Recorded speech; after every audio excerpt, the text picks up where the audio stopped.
Happy birthday. আরে তুমি তুমি কে?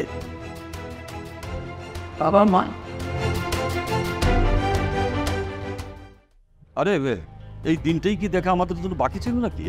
আমি তো ভেবেছিলাম আরো 10টা ছেলের মতো আমার ছেলে না, কিন্তু আমি দেখলাম আমার এই ছেলে এত সহজে একটা মেয়েকে একই বাসার নিচে একই ছাদের নিচে একা একা থাকছে। হ্যাঁ, তাও আবার বিয়ে ছাড়া। বাবা আমি তোমাদেরকে এই সম্পর্কে জানাতে চেয়েছিলাম, কিন্তু কবে কবে বলতে চেয়েছিলি? আমরা তো নিজেরা সব নিজের চোখেই দেখে ফেললাম। হ্যাঁ, এখন তুই কবে বলবি? হ্যাঁ, কবের অপেক্ষায় থাকবি নাকি? এই মেয়ে, কি নাম তোমার? জি আঙ্কেল, আমার নাম মোনা। পুরো নামটা কি? তোমার জাতটা কি?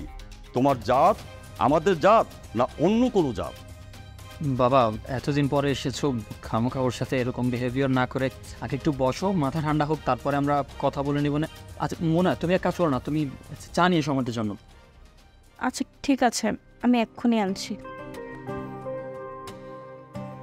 এই কি বলছি আমি? না, কি বলছি?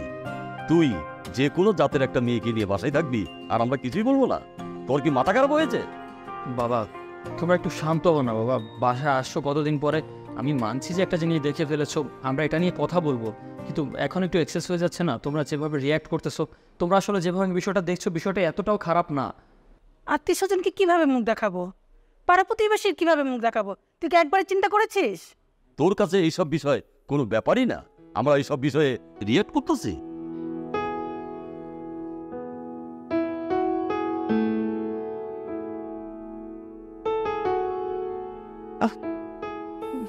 আঙ্কেল চাটা নিন না। আচ্ছা আমি দিচ্ছি। না, ওনার ডায়াবেটিস আছে।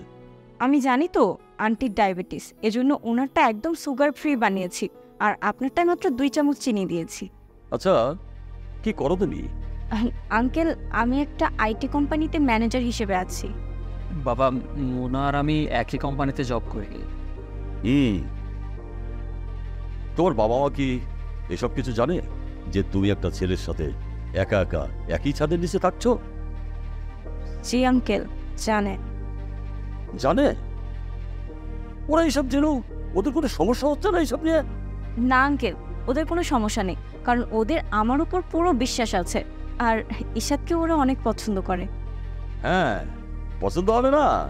এত উঁচু বংশের একটা ছেলে বসে বসে হঠাৎ করে পেয়ে গেলে পছন্দ হবে না তোমাদের? হ্যাঁ, শোনো না, তুমি এক কাজ করো, একটু কি পানি নিয়ে আসো, মা বাবা দূর থেকে আসছে তো, আর তুমি না থাকা অবস্থায় আমি একটু ওনাদেরকে বোঝাই। ঠিক আছে। মা তোমরা একটু আমাকে বোঝায় বলো তো যে তোমরা আসলে কীরকম মেয়ে চাও?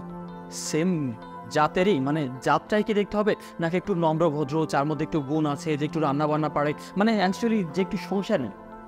আরে বাবা, এটা কেমন কথা জিজ্ঞেস করলি? সব বাবা মাই তো চায় তাদের ছেলের বউ গুণীবতী হোক, সুন্দরী হোক, ভালো হোক, ভালো জাতের হোক।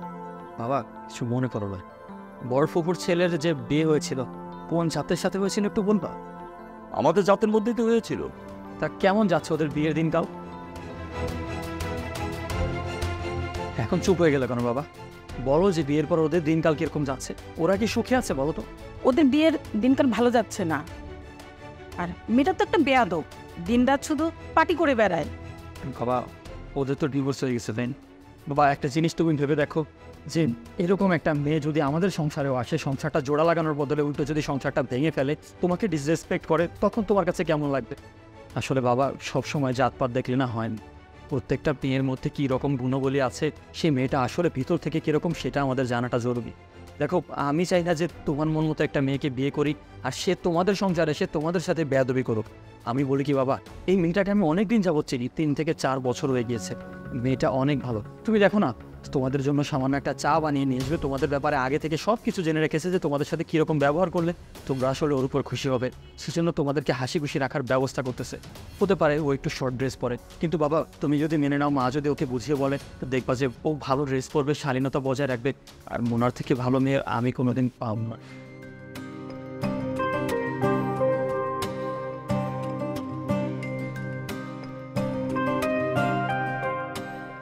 আঙ্কেল আন্টি, আপনারা বসে আছেন কেন?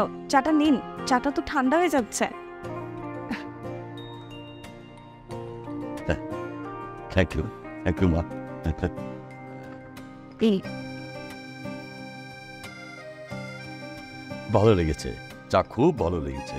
তার চেয়ে ভালো লেগেছে আমার হবু বৌমাকে।